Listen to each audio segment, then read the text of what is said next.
প্রথমেই দেখে নেব আজকের 40টি তাজা সংবাদ। শুরুতেই শিরোনাম। মমতার বাড়িতে 100 কোটি, শাস্তি হওয়া উচিত। আইপ্যাক অফিসে হঠাৎ যাওয়া নিয়ে বড় বার্তা শুভেন্দুর, কি জানালেন? কাল প্রতিবাদ মিছিলে হাঁটবেন মমতা, তীব্র সমালোচনায় শ্রমিক। নিজের স্বরাষ্ট্রমন্ত্রীকে নিয়ন্ত্রণে রাখুন, মোদীকে সরাসরি বার্তা দিলেন মুখ্যমন্ত্রী মমতা। আর কি বললেন তিনি? আইপ্যাক অফিসে ইডির হানা, প্রতীক জৈনের বাড়িতে হঠাৎ উপস্থিত মুখ্যমন্ত্রী। সবুজ ফাইলে কি আছে? শোরগোল বঙ্গে। অমিত শাহকে ঘিরে মানহানির মামলায় 19 জানুয়ারি রাহুল গান্ধীকে তলব করল উত্তরপ্রদেশের আদালত। শৌকত থেকে কেষ্ট, জেলায় জেলায় শুরু হয়ে গেল তৃণমূলের ফাটাফাটি খেলা। আজ বঙ্গে জেপি নাড্ডা, ভোটের মুখে কোন বড় বার্তা? আইপ্যাকে তল্লাশি শেষে বাইরে বেরোতেই ইডি অফিসারদের গাড়ি ঘিরে তুমুল বিক্ষোভ তৃণমূলের। ভারতে খেলবে না বাংলাদেশ ক্রিকেট দল, ফের জানালেন ইউনূসের বিদেশ উপদেষ্টা। হামলার প্রত্যুত্তর জনগণ দেবে, সল্টলেকে দাঁড়িয়ে বিজেপিকে কড়া হুঁশিয়ারি মুখ্যমন্ত্রীর। আপনাকে ফল ভুগতে হবে, আইপ্যাকে ইডির হানা নিয়ে শাহকে কড়া হুঁশিয়ারি মহুয়ার। প্রচুর পুলিশ নিয়ে ঢুকে মমতা সব কেড়ে নিয়েছেন, ছিঁচকাঁজুনি ইডি আধিকারিকদের। শুভেন্দু অধিকারীর বিরুদ্ধে মামলা, রাজ্য পুলিশের সঙ্গে যৌথ তদন্তে নারাজ সিবিআই, হাইকোর্টের সংস্থা। আইপ্যাক থেকে ফাইল সরিয়ে মমতা নিজের ভাবমূর্তির কফিনে শেষ পেরেক পুঁতলেন শ্রমিক। বাইরে থাকা ভোটারদের আসতে হবে না শুনানিতে, বড় পদক্ষেপ নির্বাচন কমিশনের। বাংলায় বিজেপি হারছে, এটাই প্রথম প্রমাণ। আইপ্যাকে ইডির হানা নিয়ে অখিলেশের তোপ। জনগণনা দিনক্ষণ ঘোষণা করল কেন্দ্র, এশায়ারের মতোই চলবে এনুমারেশন। নোবেল ক্ষত কুরে কুরে খাচ্ছে ট্রাম্পকে, বললেন 8টি যুদ্ধ থামিয়েছি, তবুও নোবেল দিল না নরওয়ে। ফের এশায়ার আতঙ্কে মৃত্যু, এবার নন্দীগ্রামে প্রাণ গেল বৃদ্ধের। ওর গন্ধ পেয়ে কয়লা কেলেঙ্কারি তদন্ত শুরু হয়েছিল ইডি সিবিআই, সেই লালা এখন কোথায়? হারহিম করা শীতে বড় সিদ্ধান্ত, 13 জানুয়ারি পর্যন্ত স্কুল বন্ধ রাখার সিদ্ধান্ত। 26-এর আগে দক্ষিণ দিনাজপুরে বড় ধাক্কা তৃণমূলে, কুমারগঞ্জে বিজেপিতে যোগ দিল 80 পরিবার। মেদিনীপুরে ফিরল দিলীপ ঝড়, শুভেন্দু ঘনিষ্ঠ নেতাদের কপালে চিন্তার ভাঁজ।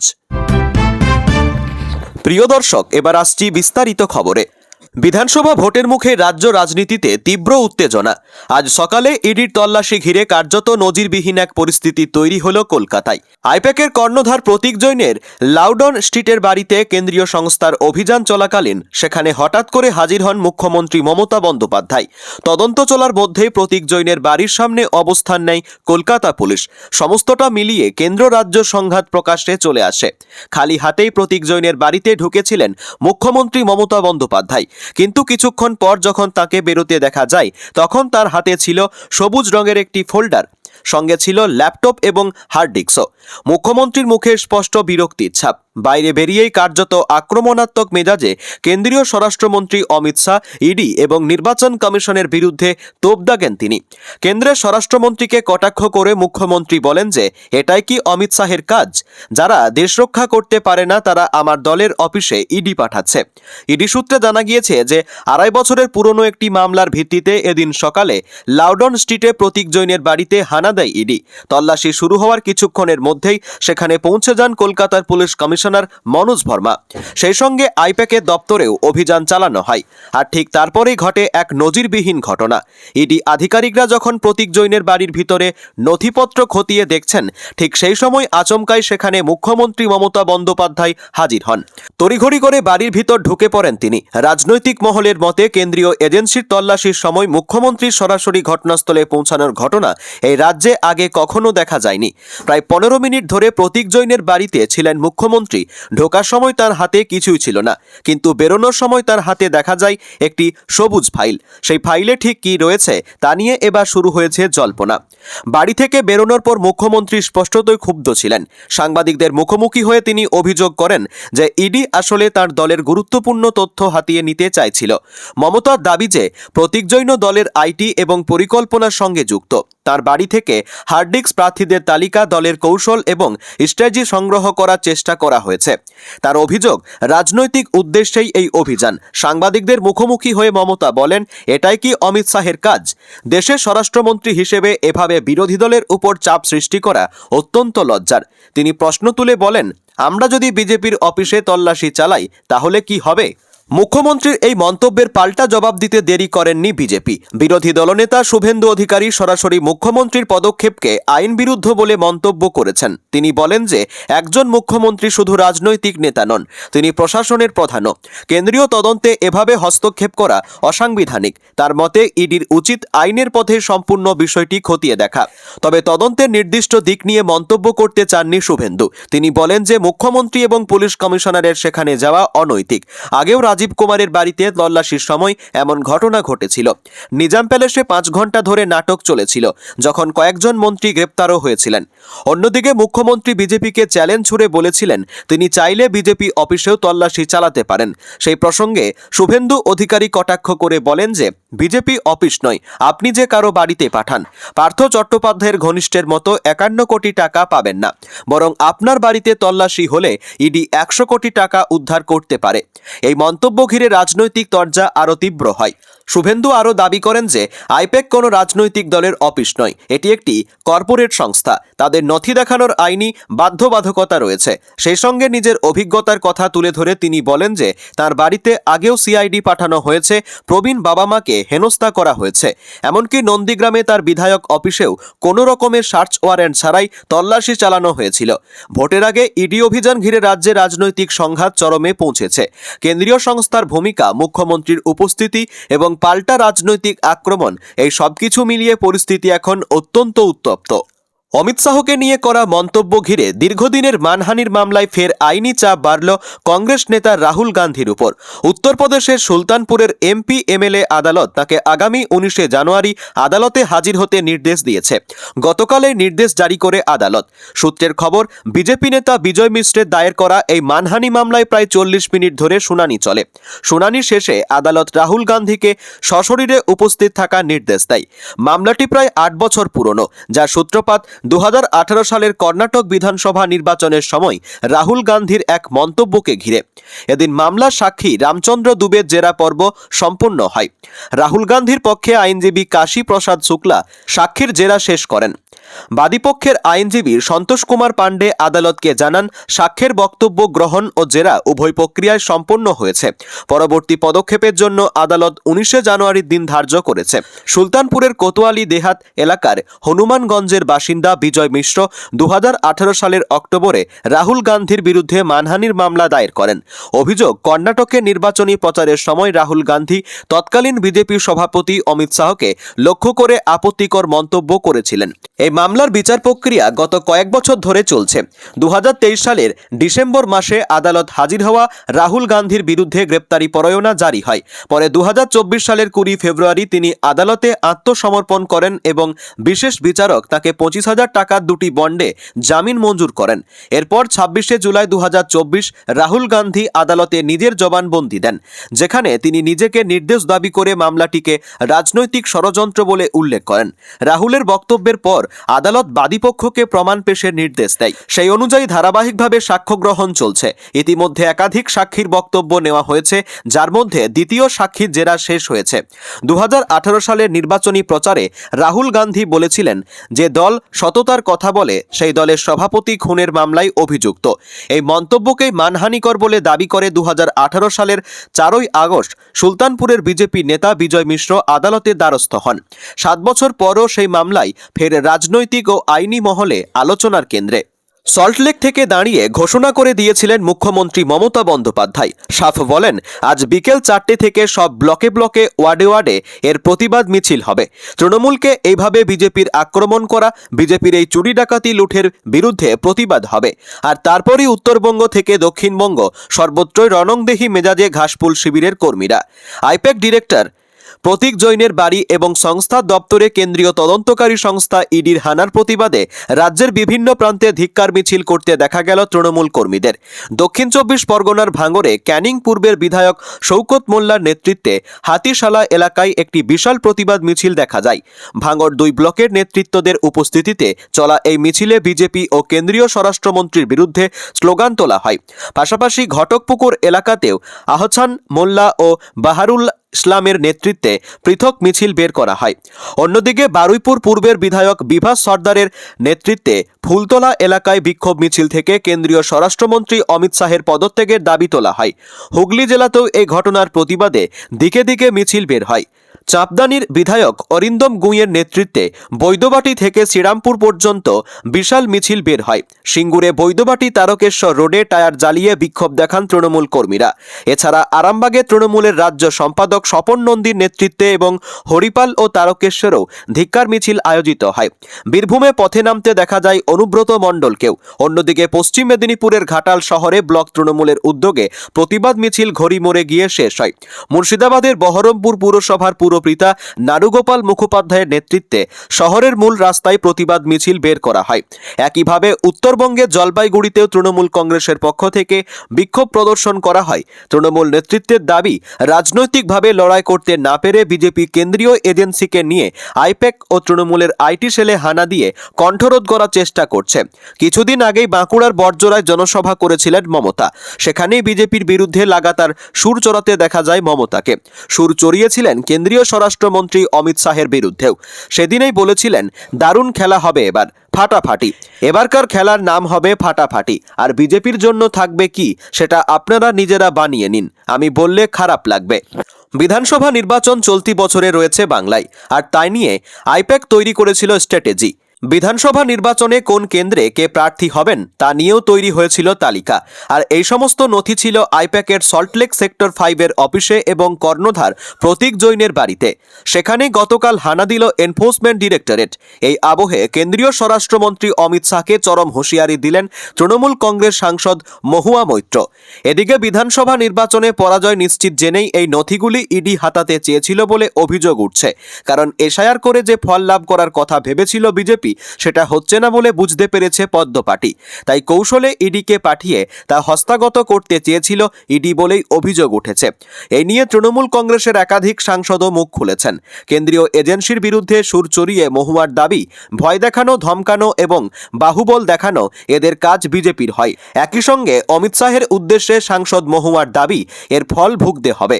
অন্যদিকে আজকের এই ইডি হানা নিয়ে সোশ্যাল মিডিয়ায় ক্ষোভ উগড়ে দিয়ে পোস্ট করেছেন কৃষ্ণনগরের তৃণমূল কংগ্রেস সাংসদ। এক্স হ্যান্ডেলে মহুয়া মৈত্র লেখেন, বিজেপির ভয় দেখানো, ধমকানোর শাখা হয়েছে ইডি। 2026 সালের বাংলার জন্য শেষ প্রচেষ্টা হিসেবে তৃণমূল কংগ্রেসের কৌশলগত নথি, প্রার্থী তালিকা ইত্যাদি অবৈধভাবে অ্যাক্সেস পেতে পরামর্শদাতাদের উপর অভিযান চালাচ্ছে। আমরা আপনার সঙ্গে লড়াই করব এবং অমিত শাহকে হারিয়ে জিতব। আপনাকে এর জন্য ফল ভুগতে হবে। এছাড়া তৃণমূল সাংসদ সাকেত গোখলে লিখেছেন, বাংলাকে নিয়ে মোদী শাহের নোংরা কৌশল এবার এক নতুন মাত্রায় পৌঁছেছে। আজ সকালে তারা তাদের কলের কুকুর এজেন্সি ইডিকে আমাদের ভোট প্রচারের পরিকল্পনা এবং সম্ভাব্য প্রার্থী তালিকা, আমাদের ভোট কৌশলের বিস্তারিত তথ্য ও নথি চুরি করতে পাঠিয়েছিল। গুজরাট জিমখানার এই 2 খেলাড়ি যদি ভেবে থাকেন যে মমতা ও অভিষেক বন্দ্যোপাধ্যায়ের বিরুদ্ধে লড়াইয়ে এজেন্সিগুলিকে ব্যবহার করবেন, তাহলে তারা বিরাট ভুল করছেন। মোদী শাহের পতনের প্রহর গোনা শুরু হয়ে গিয়েছে। আপনারা শুরু করেছেন এবং এখন আমরা এটা শেষ করে দেব। আবার জিতবে বাংলা। আর তৃণমূলের রাজ্যসভার সাংসদ সাগরিকা ঘোষ লিখেছেন, এনফোর্সমেন্ট ডিরেক্টরেট অফ ইন্ডিয়া এখন নিজেকে নরেন্দ্র মোদী, অমিত শাহের ইলেকশন ডিপার্টমেন্টে পরিণত করে দিয়েছে। আসলে বিজেপির অভ্যন্তরীণ সমীক্ষা জানিয়ে দিয়েছে যে তারা 2024 সালের লোকসভা নির্বাচনের চেয়েও আসন্ন বিধানসভা নির্বাচনে আরও খারাপ ফল করবে। রাজ্য পুলিশ চায় না সিবিআইয়ের সঙ্গে যৌথভাবে তদন্ত করতে, আবার সিবিআইও একা তদন্ত করতে চায়। কারণ এই তদন্ত করতে হবে রাজ্যের বিরোধী দলনেতা শুভেন্দু অধিকারীর বিরুদ্ধে। শুভেন্দুর বিরুদ্ধে একাধিক অভিযোগ রয়েছে। আগে তদন্ত করা যায়নি, রক্ষা কবচ ছিল বলে, সেটা কিছুদিন আগে উঠে গিয়েছে। অর্থাৎ শুভেন্দু অধিকারীর আর কোনো রক্ষা কবচ নেই। সেই আবহে রাজ্য পুলিশের সঙ্গে কোনো মামলায় যৌথ তদন্ত করা সম্ভব নয় বলে মনে করছে সিবিআই। এবার অতীতের তিক্ত অভিজ্ঞতার কথা উল্লেখ করে কলকাতা হাইকোর্টের ভারপ্রাপ্ত প্রধান বিচারপতি সুজয় পাল ও বিচারপতি পার্থসারথী সেনের ডিভিশন বেঞ্চে দ্বারস্থ হল সিবিআই। এই নিয়ে এখন সরগরম হয়ে উঠেছে রাজ্য রাজনীতি। এদিকে সিবিআইয়ের নিরপেক্ষতা নিয়ে আগেও প্রশ্ন উঠেছে নানা তদন্তে। বিধানসভার বিরোধী দলনেতা শুভেন্দু অধিকারীর বিরুদ্ধে থাকা রাজ্য পুলিশ যে 26টি এফআইআর আগে করেছিল তার মধ্যে বেশিরভাগ খারিজ করে দিয়েছিল কলকাতা হাইকোর্ট। বাকি 4টি এফআইআরের বিরুদ্ধে যৌথ সিট গঠন করে তদন্তের নির্দেশ দিয়েছিলেন বিচারপতি জয় সেনগুপ্ত। 2024 সালের অক্টোবর মাসে এই নির্দেশে বিচারপতি জানিয়েছিলেন রাজ্য পুলিশ এবং সিবিআই উভয়ের প্রতিনিধি নিয়ে বিশেষ তদন্তকারী দল গঠন করতে হবে। সেই দল এখনও তৈরি হয়নি, বরং রাজ্য পুলিশ সিবিআই আড়াআড়িভাবে ভাগ হয়ে যায়। অন্যদিকে এখন যা পরিস্থিতি তৈরি হয়েছে দুপক্ষের মধ্যে, তাতে আর একসঙ্গে তদন্ত করা সম্ভব নয়। তাই আগের রায়কে চ্যালেঞ্জ জানিয়ে ভারপ্রাপ্ত প্রধান বিচারপতি ডিভিশন বেঞ্চে মামলা দায়ের করার অনুমতি চাইল সিবিআই। সিবিআই দাবি করেছে রাজ্য পুলিশের প্রতিনিধিদের সঙ্গে একযোগে তদন্ত করা সম্ভব নয়। সিবিআই স্বাধীন তদন্তকারী সংস্থা, আর রাজ্য পুলিশ আগে বারবার তদন্তে অসহযোগিতা করেছে। তাই এই নির্দেশ খারিজ করে 4টি এফআইআরের বিরুদ্ধে তদন্তে সিবিআইকে এককভাবে দায়িত্ব দেওয়া হোক। সিবিআই এই দাবি করলেও কলকাতা হাইকোর্ট তাতে সাড়া দেবে কিনা এখন সেটাই দেখার। এছাড়াও গতকাল সিবিআইকে এই মামলা দায়েরের অনুমতি দিয়েছেন ভারপ্রাপ্ত প্রধান বিচারপতি সুজয় পাল ও বিচারপতি পার্থসারথী সেনের ডিভিশন বেঞ্চ। 2021 সালের বিধানসভা নির্বাচনের প্রাক্কালে শুভেন্দু অধিকারীর বিরুদ্ধে রাজ্যের একাধিক থানায় দায়ের হয়েছিল মোট 27টি এফআইআর। তখন শুভেন্দু কলকাতা হাইকোর্টে পৌঁছে যায়। তাকে হেনস্থা করতেই রাজ্য পুলিশ এইসব এফআইআর দায়ের করেছে বলে মামলা দায়ের করেন, যার প্রেক্ষিতে বিচারপতি জানিয়েছিলেন রাজ্য পুলিশ এবং সিবিআই উভয়ের প্রতিনিধি নিয়ে বিশেষ তদন্তকারী দল গঠন করতে হবে। গত অক্টোবর মাসে বিচারপতি জয় সেনগুপ্ত নির্দেশ দেন মোট 20টি মামলার মধ্যে 15টি খারিজ করা হচ্ছে। বাকি মানিকতলা থানায় টাকা নিয়ে চাকরি দেওয়ার অভিযোগে দায়ের হওয়া মামলায় সিট গঠন করে তদন্তের নির্দেশ দেওয়া হয়। এমনকি আরও 4টি মামলায় সিটকেই তদন্তভার দেয় কলকাতা হাইকোর্ট। বিধানসভা নির্বাচন চলতি বছরে রয়েছে বাংলায়, আর তা নিয়ে আইপ্যাক তৈরি করেছিল স্ট্র্যাটেজি। বিধানসভা নির্বাচনে কোন কেন্দ্রে কে প্রার্থী হবেন তা নিয়েও তৈরি হয়েছিল তালিকা। আর এই সমস্ত নথি ছিল আইপ্যাকের সল্টলেক সেক্টর 5-এর অফিসে এবং কর্ণধার প্রতীক জৈনের বাড়িতে। সেখানে গতকাল হানা দিল এনফোর্সমেন্ট ডিরেক্টরেট। এই আবহে মালদা থেকে তোপ দাগলেন তৃণমূল কংগ্রেসের সর্বভারতীয় সাধারণ সম্পাদক অভিষেক বন্দ্যোপাধ্যায়। এদিকে বিধানসভা নির্বাচনে পরাজয় নিশ্চিত জেনেই এই নথিগুলি ইডি হাতাতে চেয়েছিল বলে অভিযোগ উঠেছে। কারণ এসআইআর করে যে ফল লাভ করার কথা ভেবেছিল বিজেপি, সেটা হচ্ছে না বলে বুঝতে পেরেছে পদ্ম পার্টি। তাই কৌশলে ইডিকে পাঠিয়ে তা হস্তগত করতে চেয়েছিল ইডি বলেই অভিযোগ উঠছে। তবে সাংসদ অভিষেক বন্দ্যোপাধ্যায় বলেন অন্যান্য রাজনৈতিক দলগুলি ডিল করে নিয়েছে বিজেপির সঙ্গে। কিভাবে ডিল করেছে তা আগামী দিনে বুঝতে পারবেন। যিনি 2019 সালে বিজেপির প্রার্থী ছিলেন, তিনি বাবরি মসজিদ করছেন।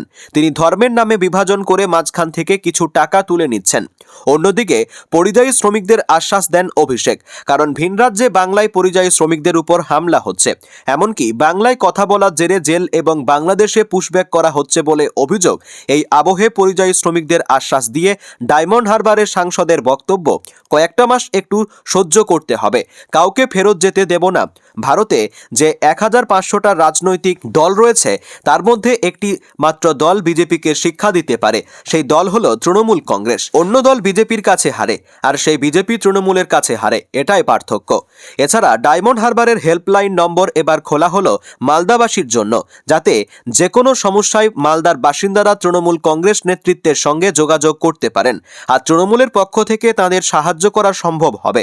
অভিষেক বন্দ্যোপাধ্যায়ের কথাই, মালদাও আমার বৃহত্তর পরিবার। কোনো পরিযায়ী শ্রমিককে বাংলাদেশি বলে দাগিয়ে দিলে আইনি সাহায্য করা হবে। এবার খেলা হবে না, এবার পদ্মফুল উপড়ে ফেলা হবে। বিজেপি শাসিত রাজ্যগুলিতে বাংলায় কথা বলার জন্য রাজ্যের পরিযায়ী শ্রমিকদের বাংলাদেশি বলে দাগিয়ে দেওয়া হচ্ছে। এই অভিযোগ বারবার করে এসেছে তৃণমূল কংগ্রেস। 2027 সালে জনগণনার প্রথম পর্ব চলতি বছর 1 এপ্রিল থেকে শুরু হবে। গতকাল একটি সরকারি বিজ্ঞপ্তিতে জানানো হয়েছে, প্রথম দফায় বাড়ির তালিকা তৈরি হবে। প্রথম দফাটি চলবে সেপ্টেম্বর মাসের 30 তারিখ পর্যন্ত। এরপর দ্বিতীয় দফায় বাড়ি বাড়ি গিয়ে তথ্য সংগ্রহ করা হবে। কেন্দ্রের বিজ্ঞপ্তিতে জানানো হয়েছে জনগণনা হবে 2টি ভাগে, প্রথমে হাউসিং এনলিস্টিং এবং পরে পপুলেশন এনুমারেশন। 2027 সালের আদমশুমার হবে ভারতের 16তম এবং স্বাধীনতার পরে থেকে অষ্টম আদমশুমার। 1948 সালের আদমশুমার আইন এবং 1990 সালের আদমশুমার বিধি অনুযায়ী চলবে গোটা কর্মকাণ্ড। এই প্রথম গোটা দেশে ডিজিটাল জনগণনা হচ্ছে। প্রথম দফায় বাড়ির তালিকা তৈরি করা হবে, বাড়ির গণনা হবে। দ্বিতীয় দফায় হবে নাগরিকদের সংখ্যার গণনা। পশ্চিমবঙ্গ সহ 12টি রাজ্যে এই মুহূর্তে এসআইআরের কাজ চলছে। আর এরই মধ্যে কেন্দ্রীয় সরকার জানিয়ে দিল এপ্রিল মাস থেকে জনগণনা হবে। এপ্রিল থেকে সেপ্টেম্বর পর্যন্ত চলবে প্রথম পর্ব। দ্বিতীয় দফার জনগণনা শুরু হতে পারে 2027 সালের এপ্রিল মাসে। এই পর্বে হবে নাগরিকদের গণনা। এখানেই প্রশ্ন উঠছে, স্বাভাবিক নিয়মে ভোট হলে এপ্রিল মাসে বাংলা সহ 5 রাজ্যে নির্বাচন হওয়ার কথা। সেক্ষেত্রে ভরা ভোটের মরশুমে কেন্দ্রীয় সরকারের নিয়ন্ত্রণে থাকা কর্মীরা বাড়ি বাড়ি গিয়ে তথ্য সংগ্রহ করতে পারেন। তাছাড়া ভোট প্রক্রিয়ায় এমনিতেই প্রশাসনের একটা বড় অংশ, তার উপর জনগণনার চাপ পড়বে না তো? যদিও এক্ষেত্রে কেন্দ্রীয় বিজ্ঞপ্তিতে বলা হয়েছে এপ্রিল থেকে সেপ্টেম্বর পর্যন্ত যে কোনো সময় 30 দিন ধরে বাড়ি বাড়ি তথ্য সংগ্রহের কাজ চলবে। কোন রাজ্যে কখন এই তথ্য সংগ্রহ করা হবে সেটা স্থানীয় প্রশাসন ঠিক করবে। সেক্ষেত্রে ভোটমুখী রাজ্যগুলিতে জনগণনার কাজটা ভোটের পরও করা যেতে পারে। অবশ্য এই 30 দিনের তথ্য সংগ্রহের আগে আমজনতাকে 15 দিনের একটা সময়সীমা দেওয়া হবে এনুমারেশনের মাধ্যমে নিজেদের ঠিকানা প্রশাসনকে জানানোর। সেক্ষেত্রে প্রতিটি রাজ্যকে বিবৃতি দেওয়া থেকে শুরু করে জনগণনার প্রথম পর্ব শেষ করার জন্য অন্তত মাস দুয়েক সময় দিতে হবে। 26-এর বিধানসভা নির্বাচনের আগে দক্ষিণ দিনাজপুরে শুরু হয়ে গেল রাজনৈতিক দলবদল। বুধবার রাতে কুমারগঞ্জ ব্লকে বিজেপির যোগদান কর্মসূচিতে একাধিক দল ছেড়ে বহু পরিবার বিজেপিতে যোগ দেওয়ায় রাজনৈতিক মহলে বাড়ছে আলোচনা। 80 পরিবারে যোগদান বিজেপিতে গতকাল রাতে জেলার কুমারগঞ্জ ব্লকের গোপালগঞ্জ নাককাটিতে অবস্থিত বিজেপি পার্টি অফিসে অনুষ্ঠিত হয় ওই যোগদান কর্মসূচি। এই অনুষ্ঠানে বাম, কংগ্রেস, তৃণমূল কংগ্রেস ও নির্দল মিলিয়ে প্রায় 80টি পরিবার বিজেপিতে যোগদান করে। এদিন নবাগতদের হাতে দলীয় পতাকা তুলে দেন বিজেপির দক্ষিণ দিনাজপুর জেলা সভাপতি স্বরূপ চৌধুরী। যোগদান কর্মসূচিতে উপস্থিত ছিলেন বিজেপির জেলা সহসভাপতি দেবশ্রী চৌধুরী, জেলা সম্পাদক রজত ঘোষ সহ দলের অন্যান্য নেতৃত্ব। আসন্ন বিধানসভা নির্বাচনের আগে কুমারগঞ্জে এই যোগদান কর্মসূচিকে যথেষ্ট তাৎপর্যপূর্ণ বলে মনে করছে রাজনৈতিক মহল। যোগদানকারীদের দাবি, দীর্ঘদিন ধরে তারা তৃণমূল কংগ্রেস সহ বিভিন্ন রাজনৈতিক দলের সঙ্গে যুক্ত ছিলেন, কিন্তু বর্তমান রাজ্য সরকার ও তৃণমূল কংগ্রেস যেভাবে দুর্নীতিতে জড়িয়ে পড়েছে সেই কারণেই তারা বিজেপিতে যোগ দেওয়ার সিদ্ধান্ত নিয়েছেন। যদিও শাসক দলের পক্ষ থেকে স্পষ্ট করে জানানো হয়েছে তৃণমূল কংগ্রেসের কোনো সক্রিয় নেতা বা কর্মী বিজেপিতে যোগ দেননি। যোগদানকারী তৃণমূলের প্রাক্তন কর্মী কিশোর চন্দ্র মণ্ডল বলেন, যোগদান মেলায় বসে আছি। তৃণমূল ও অন্যান্য দল থেকে প্রচুর মানুষ এখানে এসে যোগদান করেছেন। তিনি আরও বলেন, আমি আগে তৃণমূল করতাম, পরে দেখলাম আমি কেন এই দুর্নীতিগ্রস্ত দলে আছি, সেই কারণেই আমি বিজেপিতে যোগ দিয়েছি। আইপ্যাকের অফিসে ইডির অভিযান নিয়ে সকাল থেকেই তুমুল উত্তেজনা কলকাতায়। গতকাল সকালে আইপ্যাকের সল্টলেকের দপ্তর এবং কর্ণধার প্রতীক জৈনের বাড়িতে কয়লা পাচার মামলা তদন্তে হানা দেয় কেন্দ্রীয় তদন্তকারী সংস্থা। খবর পেয়ে সঙ্গে সঙ্গে প্রতীকের বাড়ি গিয়ে ফাইল নিয়ে বেরিয়ে যান মুখ্যমন্ত্রী মমতা বন্দ্যোপাধ্যায়। পরে তিনি আইপ্যাকের দপ্তরে গিয়েও বেশ কিছু নথি নিয়ে বেরোন। মুখ্যমন্ত্রীর দাবি, ওইসব তাঁর দলের নথি, তাই তিনি নিয়ে যাচ্ছেন। আর এখানেই তার বিরুদ্ধে তদন্তে বাধা দেওয়ার অভিযোগ তুলল ইডি। এ নিয়ে কলকাতা হাইকোর্টের দ্বারস্থ হয়েছে কেন্দ্রীয় তদন্তকারী সংস্থা। বৃহস্পতিবার হাইকোর্টের বিচারপতি শুভ্রা ঘোষের দৃষ্টি আকর্ষণ করা হয়েছে। বিচারপতি মামলা দায়েরের অনুমতি দিয়েছেন বলে খবর। শুক্রবার শুনানির সম্ভাবনা। এ নিয়ে দিল্লির ইডি দপ্তর থেকে একটি বিবৃতিও জারি করা হয়েছে। তাতে জানানো হয়েছে, 2020 সালে দিল্লিতে দায়ের হওয়া কয়লা পাচার মামলার তদন্তে পশ্চিমবঙ্গে 6টি জায়গায় বৃহস্পতিবার অভিযান চালানো হয়। এর সঙ্গে কোনো রাজনৈতিক দলের কোনো সম্পর্ক নেই, কোনো রাজনৈতিক কার্যালয়েও অভিযান হয়নি। অথচ মুখ্যমন্ত্রী মমতা বন্দ্যোপাধ্যায় অভিযোগ করেছেন, তৃণমূলের আইটি সেলের দপ্তর আইপ্যাকে ইডির তল্লাশির লক্ষ্য ছিল দলের প্রার্থী তালিকা সহ একাধিক গুরুত্বপূর্ণ নথি হাতিয়ে নেওয়া। এই অভিযোগ নস্যাৎ করে ইডির দাবি, তল্লাশির কাজ ঠিকমতো চলছিল, পুলিশও সাহায্য করেছে তাদের কাজে। কয়লা পাচার মামলায় কলকাতায় অভিযান নিয়ে ইডির বিবৃতি। মমতা বন্দ্যোপাধ্যায়ের আরও অভিযোগ ছিল, তার দলের নির্বাচনী রণকৌশল চুরির চেষ্টা করেছে কেন্দ্রীয় তদন্তকারী সংস্থা। কিন্তু ইডি বিবৃতিতে জানিয়েছে, এই তল্লাশির সঙ্গে ভোট কিংবা রাজনৈতিক দলের বিরুদ্ধে অ্যাকশন নয়। কেন্দ্রীয় তদন্তকারীদের এও অভিযোগ, আইপ্যাকের কর্ণধার প্রতীক জৈনের বাড়ি এবং সল্টলেকের অফিসে মুখ্যমন্ত্রী যেভাবে নিজের ক্ষমতা প্রয়োগ করে ঢুকে নথি নিয়েছেন তা তদন্ত বাধা দেওয়া শামিল। আর এই বাধাদানের অভিযোগ তুলে ইডি আদালতে দ্বারস্থ হলো। আদালত সূত্রে খবর, বিচারপতি শুভ্রা ঘোষ মামলা দায়েরের অনুমতি দিয়েছেন। শুক্রবার এ নিয়ে শুনানি হতে পারে। মহারাষ্ট্র থেকে ফেরা দুই পরিযায়ী শ্রমিকের সঙ্গে দেখা করেন তৃণমূল সাংসদ অভিষেক বন্দ্যোপাধ্যায়। তাদের সঙ্গে দেখা করে তিনি বালুরঘাটের বিজেপি সাংসদ সুকান্ত মজুমদারের কঠোর সমালোচনা করেন। দুই পরিযায়ী শ্রমিক তাদের পরিবারকে সঙ্গে নিয়ে অভিষেক দাবি করেন সাংসদ হিসেবে সুকান্ত মজুমদার তাদের জন্য কিছুই করেননি। পাল্টা এই ইস্যুতে অভিষেকের বিরুদ্ধে আক্রমণ শানিয়েছেন সুকান্ত মজুমদার। বিজেপি নেতা বলেন, ওই দুই পরিযায়ী শ্রমিককে 2 লক্ষ টাকা ও চাকরি দিয়ে নিজের পক্ষে কথা বলিয়েছেন অভিষেক। তার দাবি, তিনি প্রথম ওই দুই পরিযায়ী শ্রমিক পরিবারের পাশে ছিলেন। দক্ষিণ দিনাজপুরের বালুরঘাটের দুই পরিযায়ী শ্রমিক অসিত সরকার ও গৌতম বর্মনকে মহারাষ্ট্র পুলিশ গ্রেপ্তার করে। অভিষেক বন্দ্যোপাধ্যায় তাদের বাড়িতে গিয়ে দাবি করেন বাংলা ভাষা বলার জন্য তাদের বাংলাদেশি হিসেবে চিহ্নিত করে মহারাষ্ট্রে গ্রেপ্তার করা হয়। মহারাষ্ট্রে বিজেপির শাসন, অথচ বালুরঘাটের বিজেপির সাংসদ তা সত্ত্বেও দুজনকে জেল থেকে ছাড়ানোর বিষয়ে কিছুই করেননি। এই অভিযোগ অস্বীকার করে বালুরঘাটের বিজেপির সাংসদ সুকান্ত মজুমদার পরিযায়ী শ্রমিকদের সঙ্গে তৃণমূল নেতার ডিল হওয়ার ইঙ্গিত দেন, যার ফলে পরিযায়ী শ্রমিকরা এখন অভিষেকের সুরে কথা বলছেন বলেই দাবি করেন তিনি। সুকান্ত মজুমদার বলেন, অভিষেক বন্দ্যোপাধ্যায় যাদের সঙ্গে দেখা করেছেন তাদের ভিডিও তো আমিও ইতিমধ্যেই প্রকাশ্যে নিয়ে এসেছি। তাতে স্পষ্ট যে আমি তাদের সাহায্য করেছিলাম। এরপর তাদের কাছে কিছু অফার গিয়েছে। তিনি বলেন, চাকরি দেওয়ার অফার গিয়েছে, 2 লক্ষ টাকা দেওয়ার অফার গিয়েছে, সেই জন্য তারা ওই পক্ষে রয়েছে। আমার কাছে গরু পাচারের টাকা নেই, কয়লা পাচারের টাকা নেই, ভাইপোর কাছে আছে। আমি যদি দিতে পারতাম ওরা আমাদের পক্ষে হয়ে কথা বলতো। একই সঙ্গে তার দাবি, বালুরঘাটের মানুষ তারই সঙ্গে আছে। তিনি বলেন, আমাকে পরাজিত করতে অভিষেক বন্দ্যোপাধ্যায় 2 বার গিয়েছিল, মমতা বন্দ্যোপাধ্যায় 4 বার, দেব গিয়েছেন 2 বার, বাবুল সুপ্রিয়, ব্রাত্য বসু সহ তৃণমূলের বহু নেতা মন্ত্রী বালুরঘাটে গিয়েছেন। তাদের উদ্দেশ্য ছিল আমাকে হারানো। কিন্তু বালুরঘাটের জনগণ মমতা বন্দ্যোপাধ্যায়কে 2 গালে 2টি থাপ্পড় দিয়ে নন্দলাল বানিয়ে বাড়ি পাঠিয়ে দিয়েছে। অভিষেকের উদ্দেশ্যে সুকান্ত মজুমদারের টিপ্পনী, মমতা বন্দ্যোপাধ্যায় 4 বার সভা করে আমাকে হারাতে পারেনি, তুই কোন চুনোপুটি? বালুরঘাটে দাঁড়িয়ে অভিষেক বলেছেন, সুকান্ত মজুমদার মানুষের পাশে থাকেন না, উনি ফ্যাশন শোয়ে হাঁটেন। এর প্রেক্ষিতে সুকান্ত মজুমদার বলেন, আমার এলাকার মানুষ জানেন আমি কোথায় হাঁটি, র্যাম্পে তো উনি হাঁটেন। আমি আজকে চ্যালেঞ্জ করছি, উনি তো গরিবের বাড়িতে গিয়েছেন, ওনাকে বলতে বলুন উনি কোন ব্র্যান্ডের জামা প্যান্ট জুতো পরে গিয়েছেন। আমি আমারটা বলতে পারবো, তাহলে বোঝা যাবে গরিবের পাশে কে থাকে।